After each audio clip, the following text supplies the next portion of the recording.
नमस्कार, मी अशोकराव टावरे. केंद्रीय मंत्री नामदार नितीनजी गडकरी साहेब यांचा आज 69वा वाढदिवस आहे. त्या वाढदिवसानिमित्त साहेबांना अभिष्ट चिंतन करीत असताना त्यांचं भावी आयुष्य सुखाचं, समृद्धीचं व भरभराटीचं जावं अशी परमेश्वर चरणी प्रार्थना करतो. तसेच त्यांच्या हातून यापुढेही देशाची सेवा घडो अशी सदिच्छा व्यक्त करतो.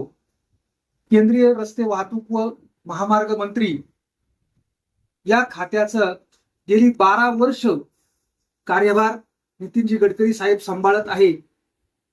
आज आपण पाहतो आपल्या भारतामध्ये रस्ते विकासामध्ये झालेली जी क्रांती आहे त्याचं श्रेय निश्चितच गडकरी साहेबांना दिलं पाहिजे.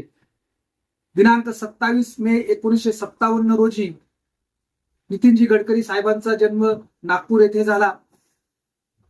अखिल भारतीय विद्यार्थी परिषद असेल, राष्ट्रीय स्वयंसेवक संघ असेल, नंतर भारतीय जनता युवा मोर्चाच्या माध्यमातून त्यांनी राजकारणात प्रवेश केला आणि नागपूर विभागामध्ये त्यांनी अतिशय जोमाने कार्यास सुरुवात केली.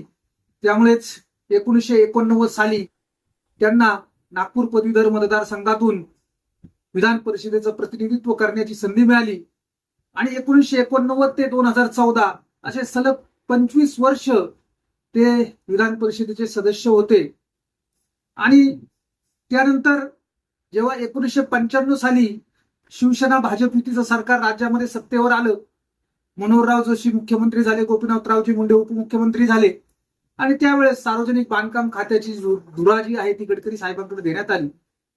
आणि त्यावेळेस त्यांनी अशी संकल्पना आखली की मुंबई पुणे द्रुतगती महामार्ग निर्माण केला पाहिजे आणि त्याबाबत त्यांनी मंत्रिमंडळ बैठक असेल, मुख्यमंत्री उपमुख्यमंत्री यांच्याकडे चर्चा विनिमय केला.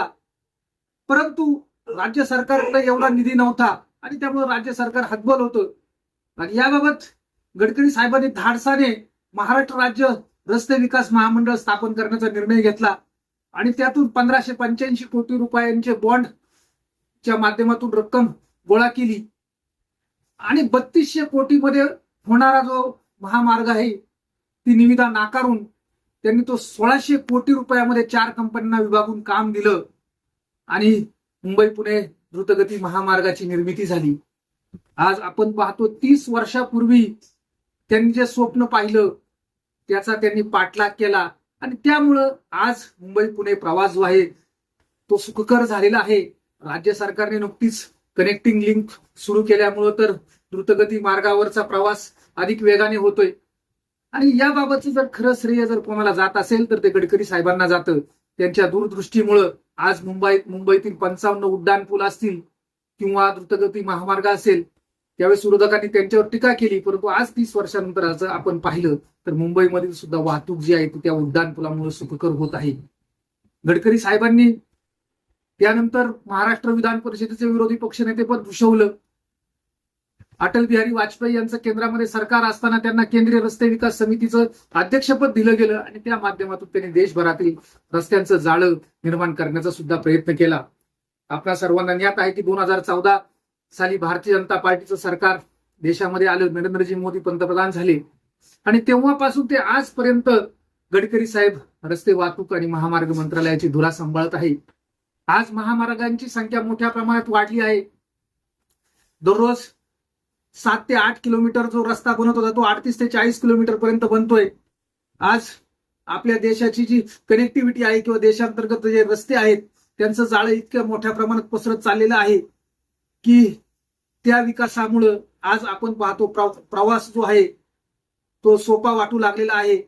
आज टोल शिवाय पर्याय नाही, कारण सरकारला टोल मधून जो कर मिळतो त्याचा उपयोग जो आहे तो रस्त्याच्या निर्मितीसाठी केला जातो आणि आज आपण पाहतो देश पातळीवर मोठमोठ्या प्रमाणावर राष्ट्रीय महामार्गांची जी कामं सुरू आहेत आणि याबाबत नितीनजी गडकरी साहेबांनी अतिशय कष्ट करून किंवा त्यांची दूरदृष्टी, त्यांचा संकल्प आणि त्यांची हातोटी यामुळे आपण पाहतो की रस्ते विकासाचं जे जाळं देशभरामध्ये निर्माण झालं. माझ्यासारख्या सामान्य कार्यकर्त्याला गडकरी साहेबांबरोबर संवाद साधण्याची संधी मिळाली. 2018 साली मी गडकरी साहेबांना पत्र पाठवून विनंती केली की मला तुमच्यावर पुस्तक लिहिण्यासाठी परवानगी मिळावी, विकासाचा राजमार्ग म्हणून मी नाव सुचवलं होतं आणि मला साहेबांनी ती परवानगी दिली. आणि फेब्रुवारी 2019 मध्ये नागपूर येथे गडकरी साहेबांच्या हस्ते व मुंबईमध्ये एका कार्यक्रमामध्ये सदर पुस्तकाचं मी प्रकाशन केलं. आणि त्या पहिल्या माझ्या पुस्तकासाठी तत्कालीन मुख्यमंत्री व आताचे मुख्यमंत्री देवेंद्रजी फडणवीस साहेबांनी सुद्धा शुभेच्छा दिल्या होत्या. आणि गेली 7 ते 8 वर्षामध्ये मोठ्या प्रमाणावर ते पुस्तक जे आहे मी ते वितरित केलं. नागपूर येथे गडकरी साहेब असतील, नागपूर महापालिका असेल, एवढंच नाही तर मंत्रालयात विविध अधिकारी मंत्री असतील, काही शाळा असतील, वाचनालय असतील आणि काही दुकानांमध्ये सुद्धा ती पुस्तकं विक्रीसाठी उपलब्ध आहेत. आणि याबाबत मला एक सांगायचंय की गडकरी साहेबांसारखं जे दूरदृष्टी असलेले नेतृत्व आहे, आज ते देशाच्या पंतप्रधान पदापर्यंत जायला हवे होते. आज त्यांनी महाराष्ट्र भाजपचं अध्यक्ष पदच नव्हे तर राष्ट्रीय अध्यक्ष सुद्धा भाजपचे म्हणून त्यांनी कारकीर्द जी त्यांची पार पाडली. आणि याबाबत आपण अजूनही पाहतो की मराठी माणूस हा पंतप्रधान होऊ शकला नाही. आज देशाला स्वातंत्र्य मिळून 75 वर्षापेक्षा जास्त काळ गेलेला आहे आणि असं असताना सुद्धा आपण पाहतो की अजूनही मराठी व्यक्ती पंतप्रधान झालेली नाही.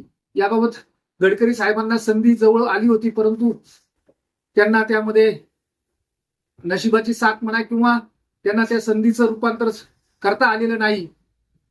आपण पाहतो की 2013 पर्यंत 9 ते 13 पर्यंत ते राष्ट्रीय अध्यक्ष होते. 2014 पासून ते केंद्रीय मंत्रिमंडळामध्ये आहे आणि आज मंत्रिमंडळामध्ये ते अतिशय लोकप्रिय आणि सर्वात आपण जर पाहिलं तर कामाच्या बाबतीमध्ये आज जनता असेल, मीडिया असेल, सर्वांमध्ये त्यांचं नाव आहे की ते अतिशय कार्यक्षम मंत्री म्हणून ओळखले जातात.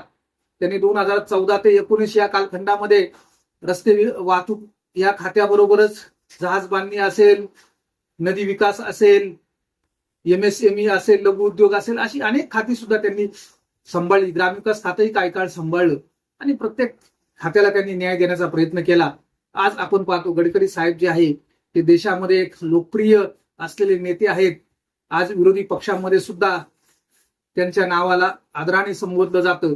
आणि आज साहेबांचा 69वा वाढदिवस असताना मी या ठिकाणी सांगू शकतो की मी साहेबांवर मराठी बरोबरच इंग्रजीमध्ये सुद्धा हायवे ऑफ डेव्हलपमेंट हे स्वतः पुस्तक मी लिहिलं. त्या पुस्तकाच्या 2 आवृत्त्या प्रकाशित केल्या, मराठी पुस्तकाच्या 3 आवृत्त्या प्रकाशित केल्या. आणि एवढ्या मोठ्या हिमालय एवढ्या उंचीच्या नेत्याचं कार्य समाजापुढे आणण्यासाठी माझा मी खारीचा वाटा निश्चितच उचलला. आणि कालच मला साहेबांचं पत्र मिळालं आणि मी वाढदिवसानिमित्त त्यांना ज्या लेखी शुभेच्छा दिल्या होत्या त्याबद्दल त्यांनी आभार मानलं. आणि मोफत पुस्तक वितरण करण्याचा जो उपक्रम आहे त्याबद्दल त्यांनी माझं कौतुक केलं. याबद्दल मी साहेबांचे आभार मानतो. आणि शेवटी साहेबांना, गडकरी साहेबांना ह्या 69व्या वाढदिवसाच्या शुभेच्छा देत असताना देशाचं शीर्ष नेतृत्व करण्याची संधी त्यांना परमेश्वर देवो अशी प्रार्थना व्यक्त करतो. धन्यवाद.